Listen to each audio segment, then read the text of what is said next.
그쯤 하시죠. 네. 예. 지난주는 아니네. 지난번에 존 스튜어트 밀 자유론을 하고, 네. 이번에 다시 이제 에리 프롬의 자유로부터의 도피를 네. 하기로 했습니다. 근데 우선 에리 프롬의 자유로부터의 도피, 네. 뭐 로부터의 도피라는 게 조금 번역투가 있긴 하죠. 네. 뭐 하여튼 자유로부터의 도피, 그렇게 번역수가 나오니까. 존 스튜어트 밀의 자유론에서 말한 자유는 어떤 정치적, 시민적 자유라고 할까요? 네. 뭐 이런 자유, 주로 네. 이제 뭐 표현의 자유라든가, 뭐 양심의 자유, 사상의 자유 등 이런 문제를 다루었는데, 네. 이 에리 프롬의 자유로부터의 도피에서 자유는 네. 그런 개념, 그런 어떤 구체적인 자유의 개념을 포함하지만 네. 오히려 좀 더 넓은 의미에서 네. 어떤 자기 실현의 자유라 할까? 네. 또는 어떤 인간의 존엄성을 최대한 발휘를 해서 네. 자기 성취라고 할까요? 이런 것을 할 수 있는 자유. 네. 어떤 그 외부적인 뭐 제약이나 뭐 계급이나 또 사회적인 어떤 억압으로부터 벗어나서 네. 모든 그런 구체적인 개별적인 자유를 향유할 수 있는 네. 그런 좀 더 큰 의미에서 일반적인 자유를 말하는 것이기 때문에 네. 조금은 의미가 다르다고 할 수가 있죠. 네. 크게 뭐 다르진 않습니다만, 그러나 존 스튜어트 밀의 경우에는 어디까지나 사상의 자유가 중심이 되었고, 그때 on liberty라고 하는 것하고 이 자유로부터의 도피에서 escape from freedom이라고 하는 거, liberty와 freedom은 조금 이제 네. 영어에서 다 같이 우리가 자유로 번역하지만 조금 다르긴 하죠. 네. 어쨌든 간에 뭐 자유라고 하는 일반적인 개념, 뭐 경우에 따라서 프리덤이 좀 더 뭐 정신적인 자유를 의미한다, 뭐 이렇게 보는 경우도 있는데 사실상 영어에서 그렇게 구별되고 있는 것 같지는 않습니다. 어쨌든 두 책의 내용이 자유를 다루는 어떤 차원이 네. 존 스튜어트 밀의 경우에는 사상의 자유를 중심으로 한 어떤 자유의 구체성이 기본에 깔려 있는 반면에 이 에리 프롬의 경우에는 어떤 역사적인 어떤 그 전개 과정을 통해서 네. 인간이 자기 성취를 할 수 있는 그런 어떤 자유의 영역이 어떻게 변하느냐, 뭐 이런 이야기를 하는 것 같아요. 네. 에리 프롬의 논지는 뭐 간단하죠. 중세로부터, 네. 그러니까 인간이 자유를 추구해오는 게 이제 인간의 역사인데, 자유의 추구가 인간의 역사인데, 네. 중세가 어떤 여러 가지 어떤 제약, 억압, 네. 뭐 제도적인 그런 어떤 그 뭐라고 할까요? 어떤 여러 가지 뭐 개인의 자유를 좀 억누르는 네. 그런 것이었기 때문에 중세라는 시대가, 네. 그로부터 이제 근대로 오면서 인간이 자유를 성취하게 되는데, 네. 보다 어떤 넓은 그런 자유의 영역, 네. 그러니까 자기 성취의 가능성을 보게 되었는데, 네. 그러나 중세적인 어떤 사회가 준 안정성이 네. 근대에 와서 자유가 확보됨으로써 그 안정성이 깨지는, 네. 그러니까 자유를 그만큼 누렸다라고 하는 그만큼 불안해졌다라는 것을 의미하기 때문에 네.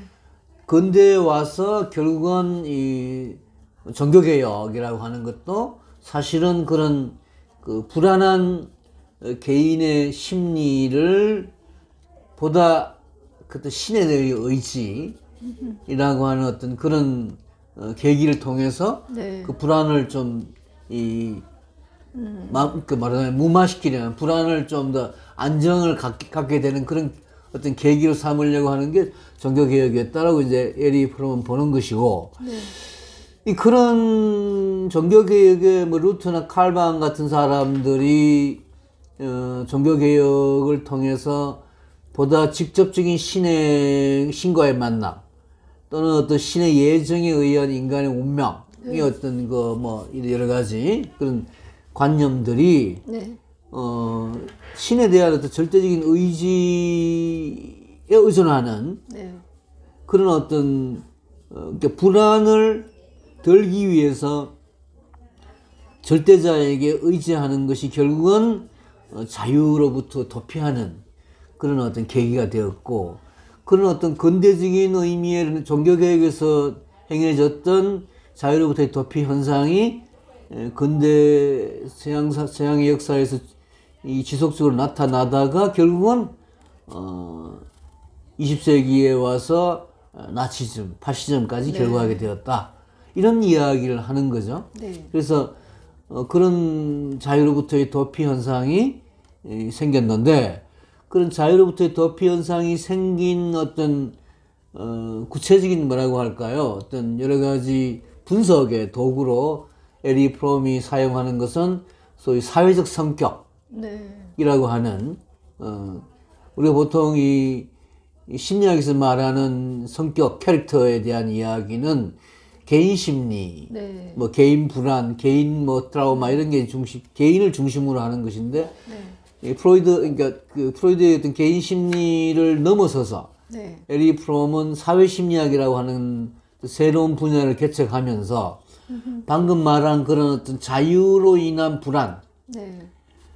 극복하기 위해서 절대자 또는 이제 그 현대에 와가지고는 뭐 독재자까지 파시즘에까지 기대는, 그로부터 이제 자유를 스스로 포기하는, 자유를 도피하는 이런 현상을 사회적 성격의 차원에서 좀 분석하고 있는 거죠. 권위주의적인 어떤 네. 성격이 사회적 성격을 형성하게 되는. 네. 결국 말하자면 1918년에 1차 세계대전이 끝나고 독일에서 사회주의 혁명이 막 일어나게 되는데, 네. 그 사회주의 혁명이 결국 그 전쟁이 끝난 뒤에 모든 사람에게 크나큰 자유의 여지를 주었지만, 네. 오히려 사람들은 불안해한 결과 네. 결국 이제 1930년대에 히틀러 나치즘을 결과하게 되었고, 네. 이탈리아에서도 마찬가지로 무솔리니 파시즘이 그런 식으로 형성이 되어서 네. 2차 세계대전이 벌어졌다. 뭐 이게 이제 1941년에 자유로부터의 도피를 썼던 에리 프롬의 문제의식이었죠. 네. 근데 또 하나 이제 그런 파시즘 내지 나치즘의 유럽과 마찬가지로 네. 이 현대 자본주의, 그 당시 자본주의의 가장 첨예한 어떤 뭐라 할까요? 뭐 미국이 네. 가장 발달된 자본주의 국가에서도 네. 마찬가지로 자유로부터의 도피 현상이 있었다. 그것은 이제 어떤 그 시장 경제, 시장 자본주의의 어떤 극단적인 발전에 의해서 인간이 기계화되고 원자화되고 이렇게 소외되는 과정에서 네. 파시즘과 또 다른 차원의 그런 권위주의적 성격의 사회가 형성이 되고 그 속에서 자유롭게 도피하는 네. 그런 현상이 생겨서 네. 지금 1941년 이 책을 쓸 단계만 하더라도 에리 프롬은 굉장히 좀 비관적으로 현대 사회가 이런 어떤 자유롭게 도피 현상을 보이고 있는 건 대단히 뭐 슬픈 현상이 안타까운 네. 현상이라고 문제가 있는. 네. 그래서 이 자유로부터의 도피 현상을 벗어나서 네. 보다 자유로운 어떤 개성의 발휘, 인간성의 발휘를 하기 위해서는 정치, 경제, 사회적으로 좀 더 이 자율적인 인간이 될 수 있는 그런 네. 여지들. 네. 그러니까 보다 직접적인 어떤 참여를 통한 민주주의나 어떤 보다 분배가 확실하게 되는 어떤 수정 자본주의 내지 어떤 사회주의적인 그런 경제 구조, 사회 구조, 네. 또 자율적인 어떤 그런 교육 네. 또는 가족 구조, 나아가서 어떤 매스미디어나 이런 대중문화로부터 대중문화의 압력으로부터 보다 어떤 좀 개인의 창조성, 네. 생산성, 창조성, 뭐 생산성이라는 말을 합니다만 창조성을 발휘할 수 있는 네. 그런 개인의 참된 자유, 개인의 능력을 좀 더 발휘할 수 있는 그런 자유의 영역을 확보할 필요가 있다. 이게 이제 에리 프롬의 결론인데, 네. 선생님 어떻게 보셨습니까? 갑자기 또 이렇게 훅 들어오시는. 우선은 제가 네. 또 이렇게 지난번에는 교수님이 번역한 걸 발견했고 이번에는 도서관에 가서 이제 그 생애 프롬의 생애도 좀 알아야 되겠다 싶어서 예. 무심코 집어온 책이 집에 와서 보니까 이제 교수님의 평전. 예. 그래서 이제 LA 프롬을 모든 책을 사실 다 읽으시고 그거 이제 또 교수님 안에서 이제 소화해서 쓰신 책이라서 그거를 저는 이제 휙 보려고 했는데 실패했거든요.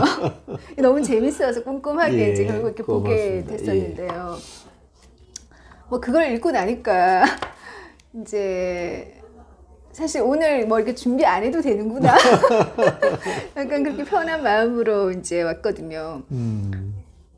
그 책, 저는 이제 그 자유로부터의 도피를 읽으면서 지난번 그 자유론을 읽으면서 제가 가졌던 문제의식에 이제 연장선에서 이걸 보게 되더라고요. 네네. 그걸 보면서,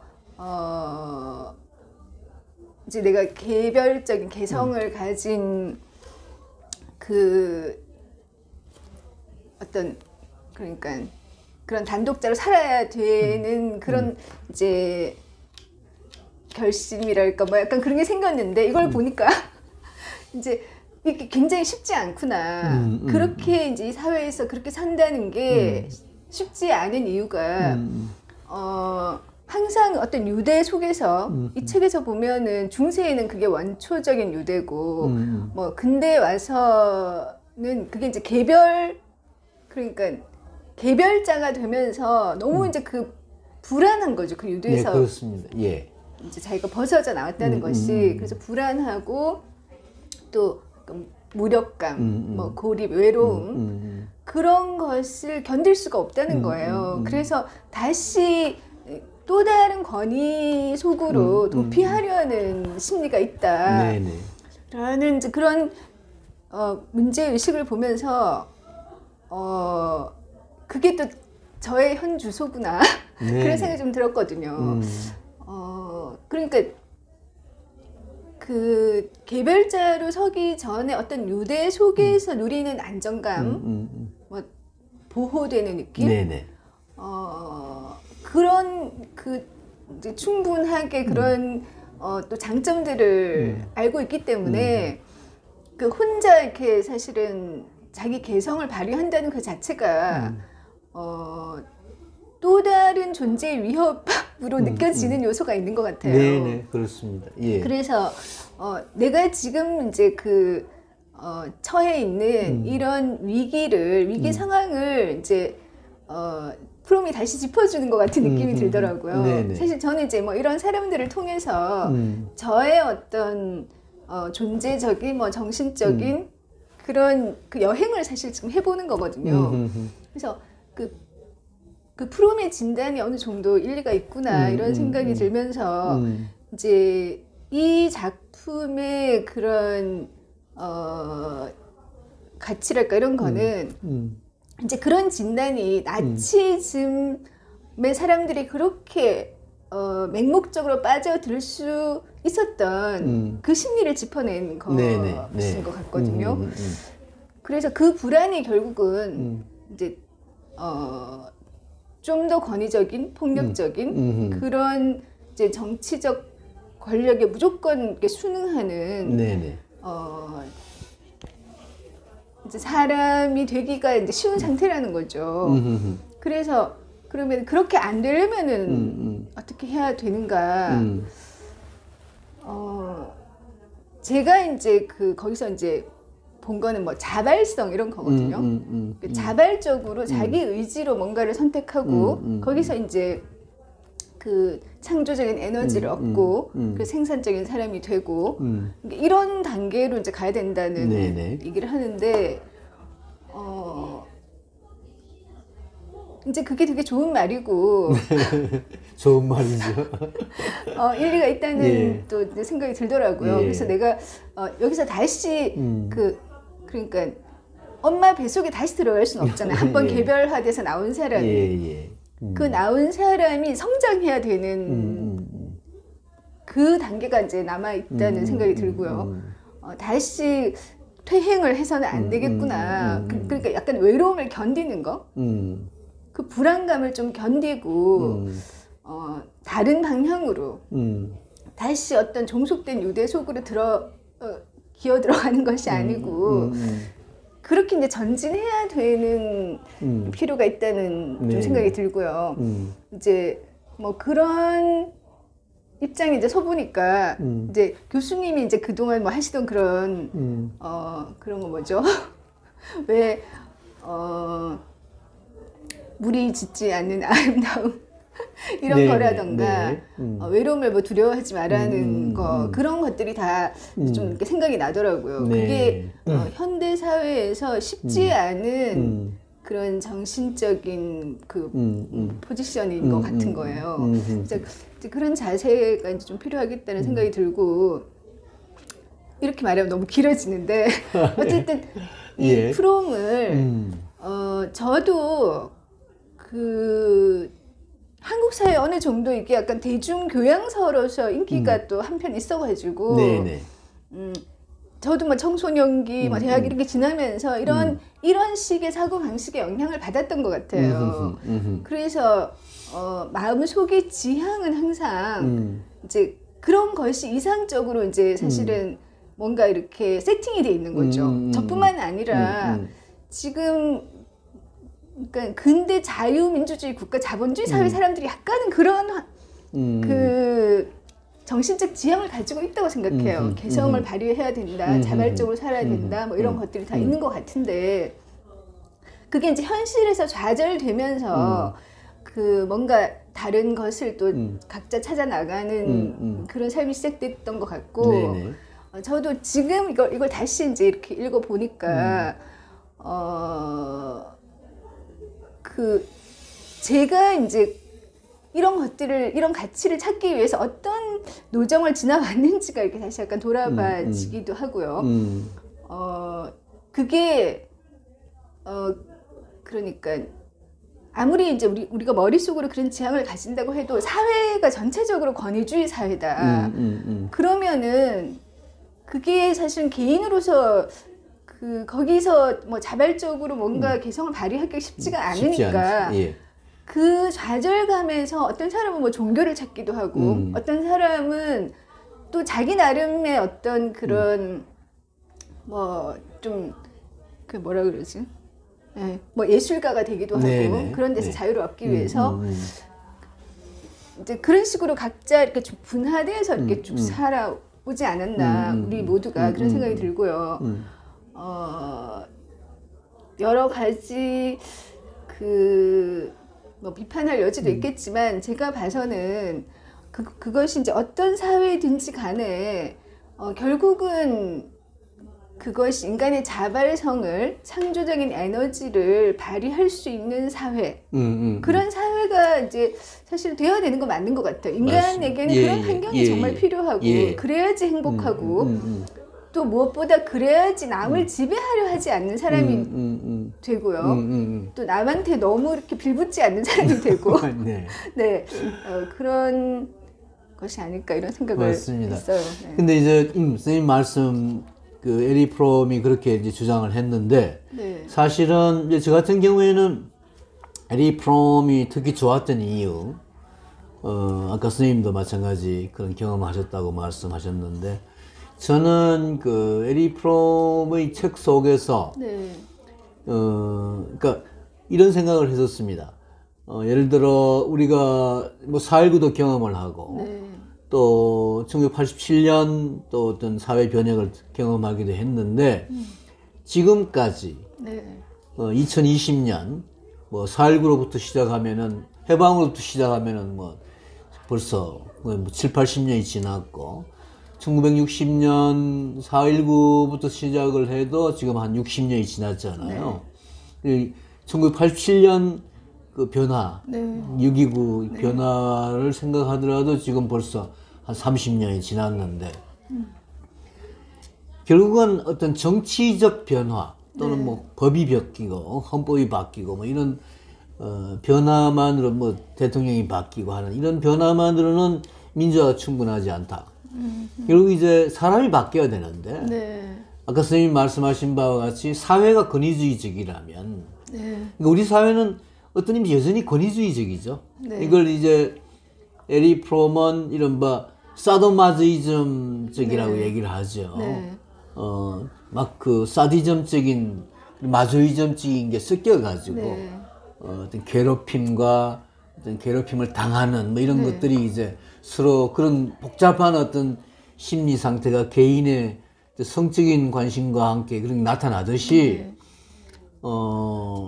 그리고 사회적으로도 네. 그런 어떤 그 복잡한 그런 권위주의적 양상이 네. 그게 개인 가족 관계나 뭐 학교 교육에서나 또는 뭐 일상생활에서나 뭐 기업에서나 이게 아직까지 대단히 그런 식으로 남아있기 때문에 네. 전체적으로 사회 전체적으로 변화를 보이기가 힘들다. 네. 결국 이제 뭐 정치적인 변화만으로는 충분하지 않다라는 이야기죠. 네. 저도 그런 점에 공감을 하고 그래서 우리가 결국은 보다 선생님이 말씀하신 그런 창조적인 자율적인 자발적인 그런 그러니까 자유로부터 도피가 아니라 네. 보다 자기 개발, 자기 성숙, 자기 성취를 위한 자기 창조를 위한 그런 자유의 영역을 지키려고 하면 네. 그런 사회로부터 벗어나야 되는데 또 그런 사회가 아니어야지 그 사회 속에서 그렇게 함께 창조적일 네. 수가 있는데 우리 사회는 여전히 그런 게 아직 많이 남아있다는 거죠. 물론 우리 개인까지 포함을 해서. 네. 그래서 여기 이제 이 뭐 80년대 90년대 저희 세대가 대단히 어떤 사회혁명이 필요하다, 정치혁명이 필요하다 이런 걸 이제 절감을 하고 뭐 노동개혁이나 또는 뭐 정치개혁, 헌법개정이나 이런 것들에 대해서 신경을 많이 썼었어요. 네. 근데 그것만은 충분하지 않았다는 게 제 경험이었습니다. 네. 그래서 보다 좀 더 우리 일상에서의 어떤 인간관계, 네.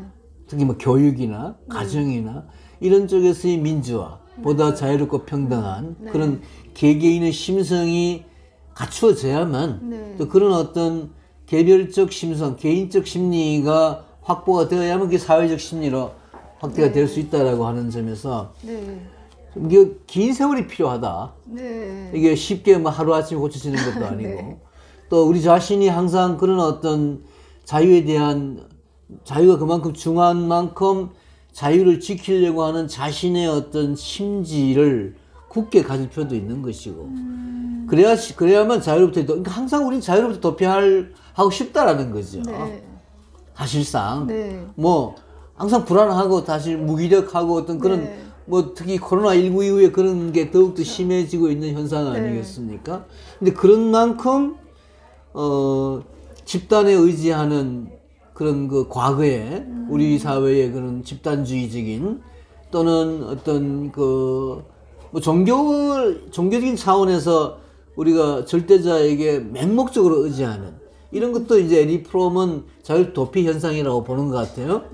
물론 그 이제 조금 그 문제에 대해서는 좀 뭐 에리 프롬이 종교에 대해서 대단히 조예가 깊은 사람이었고 또 폴 틸리라든가 이런 사람들하고의 교류도 있고 또 이 프롬 자신이 무신론자였습니다만 유대교나 또는 뭐 불교나 이런 쪽에 관심이 굉장히 깊었기 때문에 종교를 무조건 부정적으로 보는 사람은 아닌데 맹목적으로 절대자에게 자기 인생을 완전히 이 저당 잡히는 시기의 어떤 종교는 에리 프롬이 보게 되면 역시 자유로부터의 도피의 한 현상이라고 볼 수가 있는 것이죠. 그리고 그런 식으로 개인이 보다 좀 더 자기 심리를 사회 심리와 연관시켜서 반성하고 고쳐나가는 그런 어려운 과정이 진정한 의미의 어떤 인간 사회, 휴머니즘 사회를 추구하는데 필요하다라고 하는 에리 프롬의 주장. 그건 뭐 사랑의 경우에도 그렇고 뭐 직장의 경우에도 그렇고 하다는 그런 여러 가지 이야기를 에리 프롬이 이 자유롭게 도피부터 시작을 해서 여러 책에서 네. 그런 얘기를 하기 때문에 저는 그게 굉장히 마음에 닿았습니다. 네.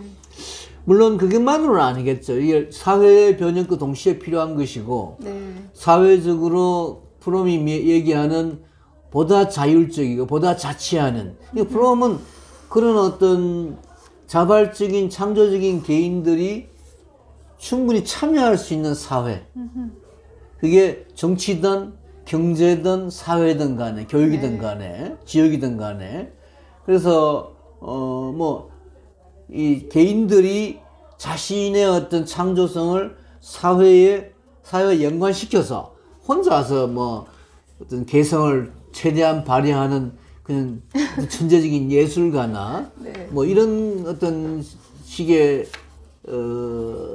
자유로부터의 도피를 벗어나는 네. 그 어떤 그런 노력도 필요하지만 네. 그것보다는 오히려 좀 더 많은 사람들이 보다 자유로운 자기 개성의 발휘를 통해서 사회에 참여함으로써 그 사회 전체가 그 사회적 성격이 네. 좀 더 민주적으로 바뀌어야 된다라고 하는 이야기를 에리 프롬 하고 있는 것 같아요. 네. 그래서 그런 건 여전히 중요하고 또 코로나19 이후에 와서 우리들에게는 더욱더 중요한 과제가 되지 않았는가. 왜냐하면 우리 사회가 여전히 그런 그 좀 더 집단주의적이고 어떤 개인의 어떤 존엄성보다는 집단 속에 들어가서 자기의 어떤 무기력이나 불안을 이기려고 하는 그런 사회적 어떤 심성이 있었단 말이에요. 한국인들이 저는 어떤 의미에서 뭐 우리가 너무 그렇게 막 우리가 남이가 그러면서 막 이 집단적으로 집단 이기주의식으로 그래서 그 속에서 안주하고 그쪽에서 뭔가를 찾았는데 이제는 모든 의미에서 거리두기가 사회적 거리두기라는 것이 일상화되어 버렸잖아요. 그러니까 스스로 개인이 또 창조적인 개인, 생산적인 개인, 자율적인 개인으로 서지 않으면 안 된다는 거죠. 그런 자유로부터의 도피를 벗어나야 된다는 거죠. 자유로부터 도피, 저는 우리 한국 사회에 뭐 그런 집단주의나 어떤 또는 뭐 이런 조상에 대한 또는 뭐 이 국가에 대한 이런 또 절대적인 어떤 가치에 대해서 굉장히 좀 막 이렇게 의존하는 이런 심성을 빨리 벗어나는 것이 그게 바로 사회적 거리두기의 의미가 아닐까라고 생각을 하고 있고 그래서 에리 프롬의 책이 다시금 이제 가슴에 닿았는데 그래서 이번에 기회에 자유롭게 도피를 다시 읽게 돼서 참 반갑다는 생각을 했는데 그래도 여전히 좀 그것만으로 충분하지 않다. 뭔가 좀 더 이 사회 전체에 대한 새로운 프로그램, 뭔가 새로운 고민. 전 그걸 이제 뭐 평소에 뭐 아나키즘과 관련시켜서 조금 이렇게 어떤 자유나 자치, 뭐 자유로운 개인이 사회를 이루어서 자치적으로 운영하면서 자연과 친화하는 이런 어떤 관점이라고 생각을 했는데 에리 프롬의 책에서는 이 자연에 대한 이야기, 그러니까 이 기후 변화를 포함해서 환경 위기 같은 에리 프롬이 1900년에 태어나서 1980년에 죽었기 때문에 물론 이제 후반기 만년에 들어가지고는 파괴적인 어떤 인간 심성을 고치기 위해서 보다 자연 친화적인 노력이 필요하다는 얘기를 조금씩 하긴 하는데 그러나 더욱더 이 환경 오염이라든가 이런 문제를 심각하게 좀 고민하고 또 그 속에서 우리가 인간이 살아가야 될 길을 추구하는 이런 문제에서는 조금 빈곤했던 것 같은 생각이 들어요. 시대적인 어떤 그 한계가 있었기 때문에 그래서 그런 점에 좀 에리 프롬이 1980년에 죽은 사람이기 때문에 지금 이제 죽은 지 40년이 되었잖아요. 그런 점에서 좀 보충해야 된다는 느낌이 들기도 하고 이 프롬의 문제의식이 여전히 중요한데 또 코로나19 이후에도 역시 보다 창조적인 개인 집단에 의존하지 않고 어떤 맹목적인 절대에 의지하지 않고 보다 어떤 그 강한 튼튼한 그런 어떤 그 자주적이고 자발적인 개인으로 서기 위해서 에리 프롬이 얘기하는 얘기들이 이제 우리에게 네. 아직까지 호소력이 있다. 네. 그렇게 생각을 하고 있습니다. 그 이제 교수님 이제 말씀 들으니까 우리 사회의 어떤 그 문제 중에 너무 이렇게 집단 그러니까 집단 의존주의라 그래야 되나? 네네네. 그거를 이제 집단적 나르시시즘이라고 하더라고요. 그러니까 그것도 이제 정신적 이상 징후인 거죠. 나르시시즘. 너무 자기 도취. 예. 예. 그래서 그런 것이 좀 그 우리 한국 사회를 진단하는 또 문제 의식이 될 수 있겠다는 생각이 들고요. 대부분의 이제 그러다 보니까 거기서 이제 그 권위주의적인 그 엄석대 같은 그런 인간에 대한 예. 이제 그래서 고통을 받는 그런 것들이 많잖아요. 그렇죠. 근데 제가 이제 이 책을 보면서 재밌었던 게 그러니까 세디즘과 이제 마조히즘이 같이 이제 이게 작용을 하는데, 그러니까 세디스트도 이제 그 대상을 필요로 한다고 했잖아요. 그럼요. 예. 예. 그 대상이 의존하고 있다. 예. 그런 얘기를 하는데 그 세디스트가 되는 이유가 그 세디스트는 그러니까 자기 약함에 뿌리를 두고 있대요. 그러니까 자아가 약한 사람이 세디스트가 되는 거예요. 그러니까 우리 사회의 그런 어떤 권위주의적인 이제 그런 캐릭터에 대한 문제 해결은 각자 자아가 강해지면 자기 자신에 대해서 만족하고 자기 스스로의 자발적 활동에 이제 그래서 기쁨을 느낄 수 있는 사람이 많아지면 남을 지배하려고 하지 않는 거예요. 네네. 네. 그래서 이제 결국은 그것은 히틀러를 이제 얘기하는 거죠. 히틀러를 심리학적으로 분석해 봤을 때 그 남을 지배하는 데서 이제 만족을 얻는 캐릭터라고 이제 파악을 해서 그렇게 진단한 것도 있을 텐데요. 그런 측면에서 이게 한국 사회의 그런 문제를 해결하기 위해서 그 자아를 독일에서 그런 교육을 한다고 하더라고요. 히틀러 이후에 그 자아를 이제 강하게 만드는 교육. 네. 그 사실 이 자아라는 개념이 뭐 폴 틸리 같은 경우에는 그렇게 얘기하는 것 같더라고요. 더 이상 분리시킬 수 없는 자기 자신. 그 다른 사람과 구별되는 그 이제 요소인 거죠. 그리고 거기에 이제 기반을 해가지고 그것을 포기하지 않고 어떤 그것을 이제 발전시킬 수 있는 이제 그런 정서가 있어야지 그것을 남을 지배하는 데서 뭔가 자기 자아를 이제 찾으려는 활동을 중지할 수 있다는 거예요. 그래서 전반적인 권위주의적인 분위기를 없애기 위해서는 그런 자아에 대한 교육. 결국 모든 것은 이제 제가 이렇게 하다 보니까 어렸을 때부터 교육의 문제가 네, 교육을 이제 통해서 우리가 미래를 변화시킬 수 있겠다는 좀 생각이 들거든요. 네.